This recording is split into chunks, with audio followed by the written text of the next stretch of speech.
I will try to have rather shorter remarks than 30 minutes, and I will try to cover three basic issues. The first issue that has been very fascinating to myself, being interested in political ideologies, is the issue why so many young, bright, talented, idealistic, well-intentioned people had become totalitarians and seeing nothing wrong with mass murder.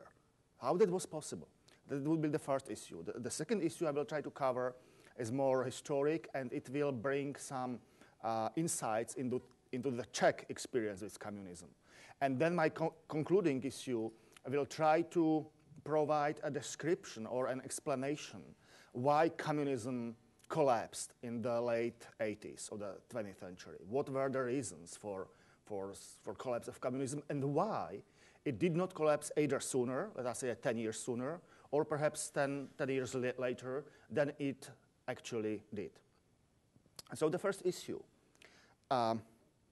communism has its roots, as Professor Courtois explained, in some radical streams among continental enlightenment. And what was typical for continental enlightenment was, among others, rejection of the classical Jewish, Christian, Greek, and Roman classical idea that there was something like a fixed human nature, that human nature is fixed and humans are not perfectly good. Men are not angels. Like James Madison, who shared the classical view, explained it in Federalist number 51, if men were angel, there will be no government necessary. If those people in government were angel, no internal or external restraints or controls of government would be necessary. That was the classical view. Human beings are not perfect. There is an imperfection in human nature. We have many temptations. We have impulses which are honorable, but we have impulses which are quite base at the same time.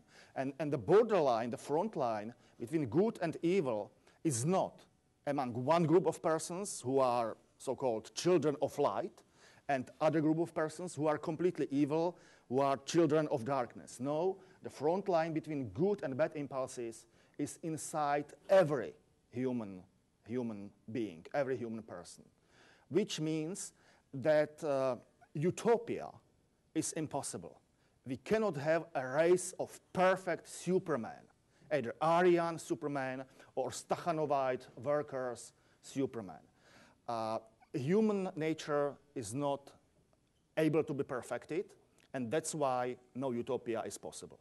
However, radical continental enlightenment rejected that anthropology and claimed that human nature is elastic and could be changed. Human persons are determined by external factors, by institutions and conventions, customs of any given society. And those institutions and customs determine particular human beings. So if you have a bad society, we have bad institutions like private property or monarchy or the church, then there is evil in the world. The evil in the world, social imperfections, are caused by those external factors, external to human nature. Which means what? It means that if we change institutions and or conventions in society, we can determine a new race of human beings, potentially a perfect one. So there are no principled natural objective limits to human perfection, to creation of a paradise on earth. You just must change institutions and customs, abolish evil ones and introduce the enlightened ones. How can you do that? By increasing political power of the state. By increasing political power of the state, the main purpose of the state should not be to preserve law and order. The purpose should not be conservative, just to preserve society and allow people to have freedom to organically evolve in society. But the purpose of the government, of the regime, should be revolutionary and transformative. You must transform human nature, human beings, and create a perfect society by political power. That was the basic concept of continental enlightenment. During French Revolution, exactly as Professor Courtois mentioned, shared most vigorously by Jacobins. And of course, Marxist communists shared the same vision. In their understanding, in Marxist understanding, human persons had only immanent material nature, immanent material being. They rejected the classical Judeo-Christian anthropology of humans being created into image of God, having immortal soul and destiny beyond this earth in a God's presence. They rejected that. But humans were just atoms of matter determined by institutions. That's why there was no innate, inherent dignity in any existing person. No inherent rights or corresponding to human dignity, were objective, because human persons were determined by those external institutions. And because those external institutions of monarchy, church, and private property were imperfect, human beings were imperfect. What's the task of the day? To change institutions, to change human nature, and create a society of perfect men. And those perfect men, in the future, they will have some inherent dignity, but not those living here and today among us. They are just the material we can use in order to create a perfect society in the future. There is no duty, no moral obligation to respect wishes, preferences, or acts of choice, of freedom, of those imperfect human beings living now and here. Only after the glorious transformation of man and society, there will be a just society, a perfect society, and humans will have much higher qualities. Trotsky, I believe, correct me if I'm wrong, he described that in the past there were some geniuses like Da Vinci, Michelangelo, Shakespeare, Goethe, for example, and those were exceptions. But in communist society, workers, after working in a factory, will return home and write and create such artistic pieces of literature, art, painting, whatever, as in the past were considered to be only those of genius.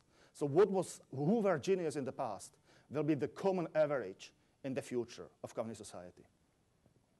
Now, of course, the task to completely change human nature is a Promethean one. We can see beginnings of that desire in the myth of Prometheus. But Marxist communists have had something else. Not only a belief that human perfection and perfect society are possible, only you must have a total political power in order to do that, to achieve that, but they had a historic certainty. Because Marxism, Marxist philosophy, was a part of Hegelian philosophy of history, which, of course, as we know, has been deterministic. There are iron laws of history leading us from here to here, and there will be the end of history. And we don't have a free will in history to choose our future. No, there are iron laws, and we, either willingly or unwillingly, are brought by history with capital H, it's new goddess of reality, history with capital H. We are going to be brought to the end of history. In communist understanding, of course, the end of history was the communist world state, world government, and communist society, and the whole human society, which means on the whole earth. There will be no contradictions left, no class struggle, there will be only communism, and that's why there will be peace and freedom, and no sufferings, A history of mankind, because of class struggle, which according to communist ideology was the fundamental phenomenon of human life, was full of suffering. And fortunately, once we reach the desired end, communist society, there will be no suffering. Ladies and gentlemen, which does it mean? It does mean that in order to establish the desired state of peace, freedom, and perfection, you must, for the last time in history, commit terrible crimes,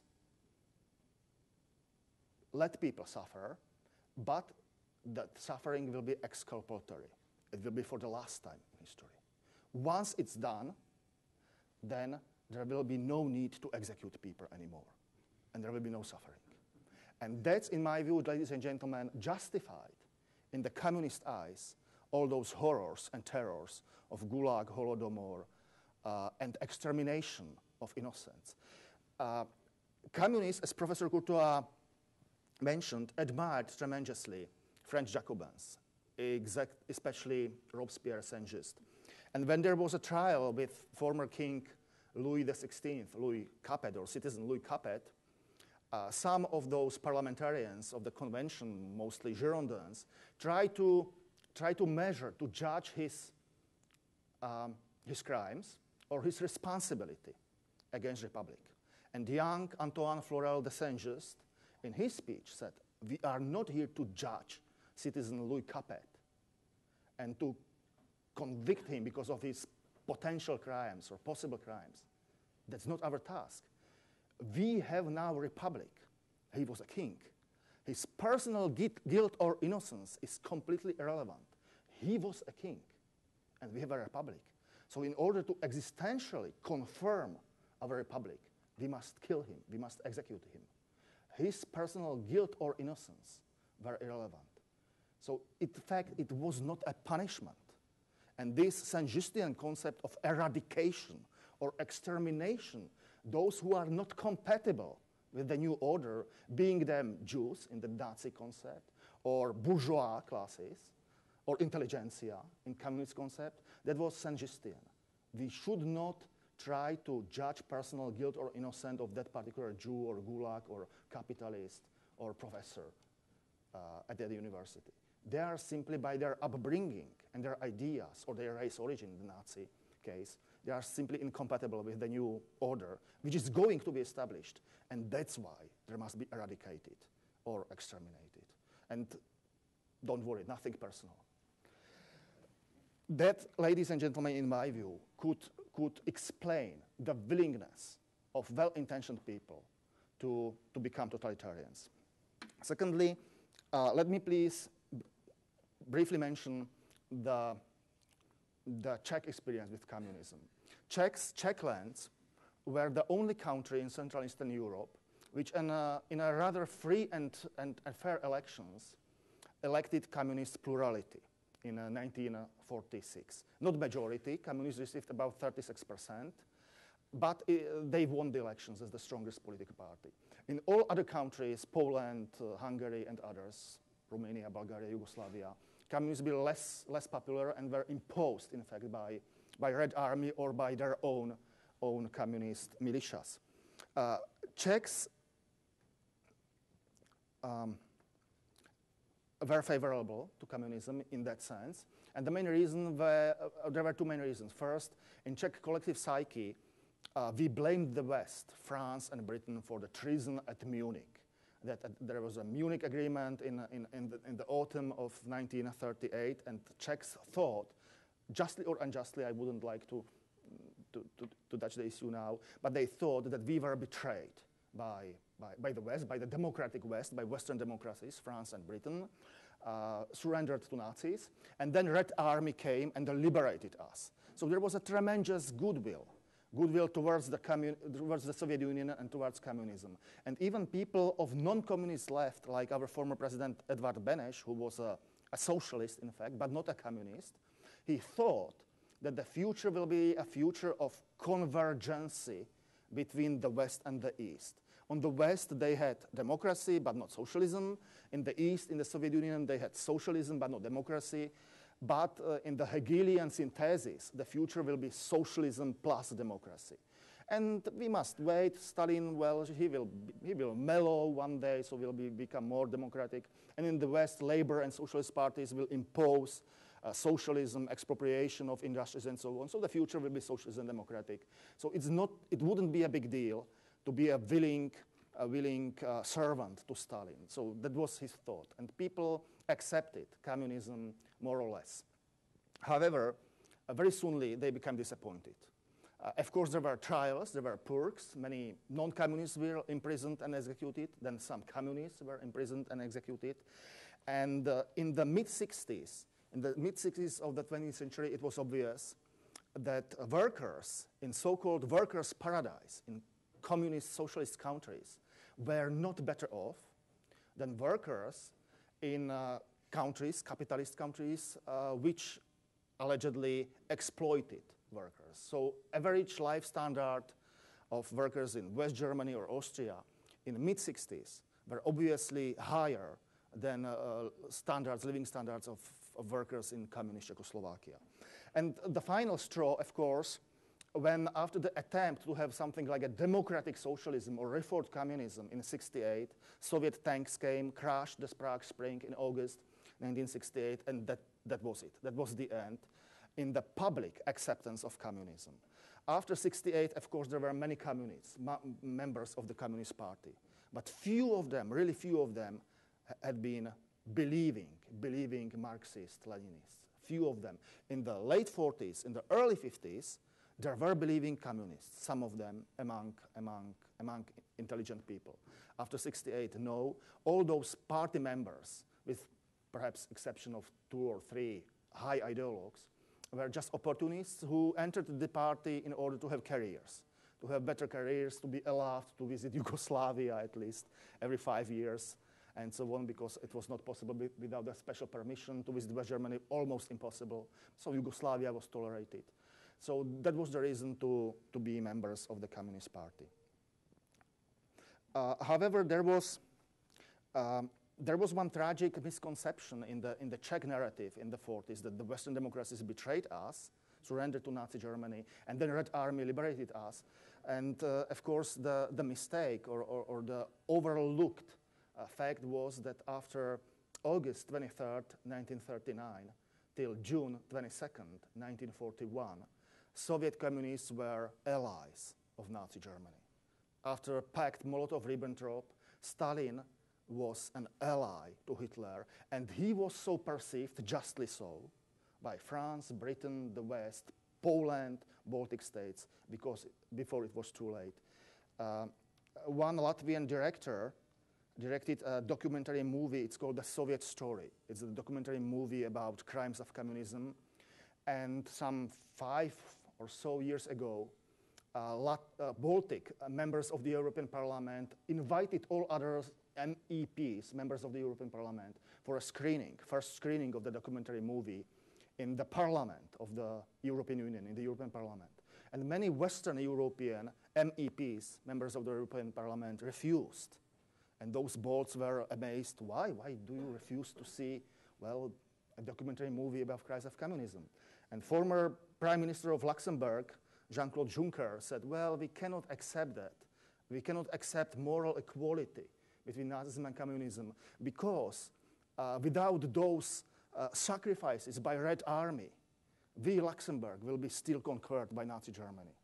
What he was not able to realize was that the Luxembourg was overrun by tanks of Wehrmacht in the fall 1940, and those tanks used gas delivered by the Soviet Union. So when the Luxembourg and Benelux and France were attacked by Nazi Germany, Stalin and Soviet Union were allies of the Nazis, and that was forgotten by Czech population in the mid-40s, and was one of the reasons why communists were accepted as a good guys. Now, not only living standards of workers since mid-60s were much lower in a socialist workers' paradise than were living standards of workers in capitalist countries of the West. But the central planning of economy led to such mistakes, like our central planners forgot to issue quotas on toilet paper, for example, or for women's sanitary issues, for example, tissues, which could be funny, but in reality that was not funny. In the summer '89, there were no toilet papers in our shops and no sanitary tissues because some planners forgot that, well, they must think even on that. So the central planning was the cause of the relative decline of originally highly developed Czechoslovakia relatively compared to originally quite poor Austria, for example. Austria was devastated after the war. Czechoslovakia was better off. The position was reversed completely after 40 years of communism.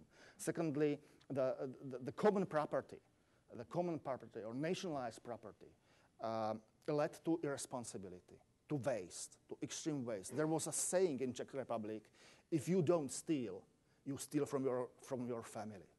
So if you work in a government institution where you see the waste, for example, of concrete or sand in construction of houses, and you see it's rotting there, so if you let to rot there, that's complete waste. So if you steal from that, from the public property, and construct your own house or cottage or garage, whatever, at least it will be used in some responsible way.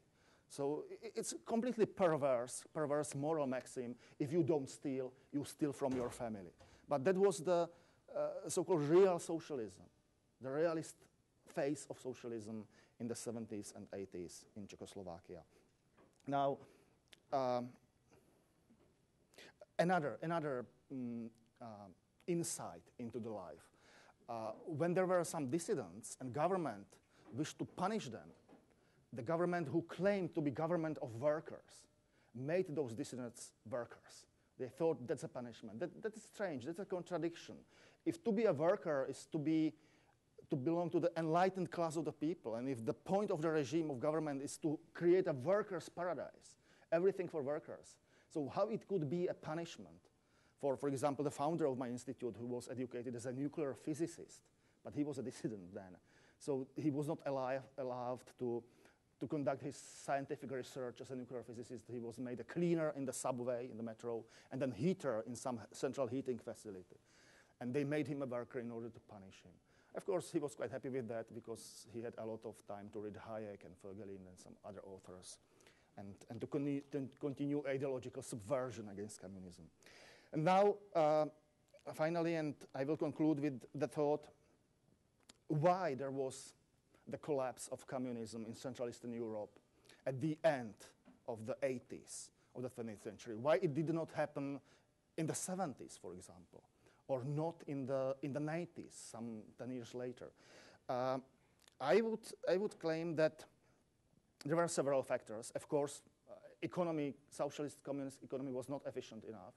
But you can have many economically inefficient governments which are repressive, brutally repressive, and that's why their hold on power is very firm. In the 30s, there was a Holodomor in the Ukraine, so there was economic inefficiency. But Stalin's power was extremely firm. In North Korea, people are extremely poor. They have almost nothing to eat, some people. But the regime is extremely firm because it is extremely brutal. So even if you have economically inefficient regime, if that regime is brutal enough, it could preserve itself, unfortunately. I would claim that the main reason for the collapse of communism was the combination of the economic inefficiency and of the external pressure. External pressure in the form of, let us say, ideological subversion by the Polish Slavic Pope. Poland, the most religious among Central Eastern Europe, and the Pope's, John Paul II's visit in 1979 was an encouragement to Poles. Poles suffered a lot in history. Poland was partitioned by foreign powers many times. And his message, don't be afraid, was understood as, well, communist rule is just one of many sad episodes in our history. And like many of those sad episodes, it will end one day, quite soon, and it's going to be really quite soon. So that nourished the Solidarność, the solidarity resistance in Poland, the most important of Central Eastern European countries, to be honest. As a Czech, I acknowledge that Poland has been the most important of the Central Eastern European countries. And the second was the external pressure by the American administration in the 80s, by the arms race. The arms race has been criticized quite strongly by many peace-loving, peace-desiring people in Western Europe, but many of those people didn't understood, I saw it at that time, that the point of the arms race was, of course, not to start a new nuclear war, but to bring the Soviet Union to bankruptcy. And it mostly did. technologically speaking, the Soviet economy was not as efficient as Western free market economy. So if Americans, let us say during President Ronald Reagan, 80s, spent 6% of American GDP on armaments, which was quite high sum, 6% in formal peacetime, it was quite high, it was huge sum. Those 6% of American GDP was in absolute numbers much more than those 25% of the Soviet Union GDP, which was the CIA estimation, which was probably lower than was the reality. But it was much more than 25 to 30% of Soviet GDP, which Soviets spent on armaments. And people in the Soviet Union realized that for the first time since the end of the World War II, they were in the political and geopolitical defensive. In order to preserve equality between superpowers, they had to modernize their economy. That was the intention of Gorbachev, not to destroy the communist regime. He was a good communist. His intention is to make it more efficient in order to compete with the West, with the imperialists, and preserve the equality of two superpowers. So his first goal was economic reform. It was called perestroika, economic reform, to make Soviet economy more efficient, state-owned Soviet economy. But in order to have economy more efficient, he needed to allow at least a limited freedom of speech, not a freedom of speech to criticize communism, but freedom of speech to criticize economic inefficiencies, waste, and so on. So, and that was glasnost, the Russian term glasnost, clarity of thought, of thinking, glasnost, in order to criticize economic inefficiencies. But once people accustomed to be given at least some freedoms of speech, they demanded more and more and used more and more free speech. And now that the Soviet Union reached a point where it was very dangerous for them, for any tyranny, and tyranny is most threatened when it starts to liberalize itself. When it's tough and brutal, unfortunately, tyranny could preserve itself. But if a tyrant is becoming a little bit softer and gives to the people some freedoms, the natural wish, the natural desire for freedom on the part of the people, which is very natural to every human being, will demand more freedoms and more freedoms and more freedoms. And the choice for the Soviet leadership was either a colossal slaughter of the Chinese model, or letting the empire go, letting small nations achieve their independence. And the credit of Gorbachev was that he decided rather to peacefully accept the collapse of the Soviet Empire, even though he sent tanks to Lithuania. We shouldn't forget that. In the spring '91, the good communist Gorbachev tried to suppress Lithuanians by military strength. But more or less, he accepted the dissolution of the Soviet Union rather than to turn towards the Chinese way. And the people in the communist nomenclatura, in the satellite nations like Czechoslovakia, who, as I said, were not ideological Marxist-Leninists, but were opportunists, they saw that. They saw that first of all, communism was less effective, less efficient economically than capitalism, and they thought that Gorbachev is a soft man, not willing to use a brutal military force. And they thought, what should we do? Should we risk killing our own people, and if we lose, they will kill us? Or should we make some accommodation with them, some deal, surrender political power in exchange for immunity for us? And that was more or less the deal reached by Poles, by Hungarians in summer 89, and then by Czechoslovaks in the fall 89, and Eastern Germans, and then others and others. But one of the main factors was the external pressure on the Soviet Union in the form of the Ronald Reagan policy of arms race. Well, those are my remarks. I wouldn't like to spend more of your time. And if you would have any questions, I will be more than happy to try to answer them. Thank you for your patience.